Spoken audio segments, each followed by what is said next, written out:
সালাম খালাম্মা। ওয়ালাইকুম আসসালাম। তুমি?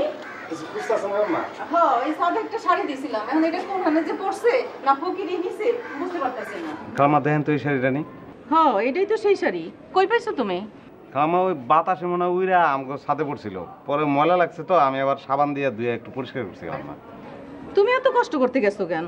খালাম্মা মনে করেন আপনার একটা শাড়ি এখন আমার ছাদে পড়ছে, ময়লা হয়ে গেছে, আপনি আমার মায়ের মতো, এটা আমি পরিষ্কার করে দিব না? এটা আমার শাড়ি না, নিশির। ও নিশি তো তাইলে আমার বোনের মতো, তার শাড়ি ধুয়ে দেবো না খালাম্মা? হ্যাঁ।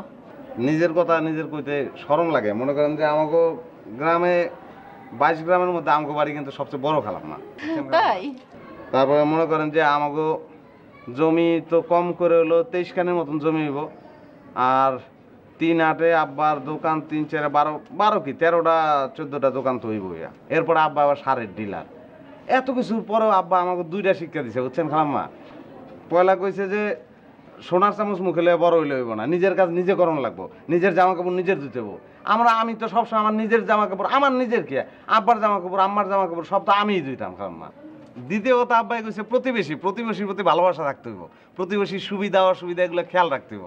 আমরা এগুলো সবসময় মনে করেন যে আমাকে গ্রামের মধ্যে কেউ মনে করেন যে 150 আনতে লইলো, নুন নাই, নুনের লেগে 150 আনতে পারতেছে না, 1 গ্রামে না পাইলে 3 গ্রাম দৌড়ে হইলে আমরা নুন এনে দেবো।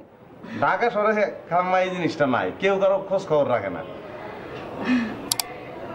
ঠিক আছে বাবা। খালাম্মা কোনো যে আমি যাই। সমস্যা হয় বা কিছু হয় আমার কইবেন খালাম্মা। হ্যাঁ, আচ্ছা ঠিক আছে, বাসায় কোনো আইসো। সমস্যা নাই কিন্তু খালাম্মা। আচ্ছা আচ্ছা ঠিক আছে। আসসালামু খালাম্মা।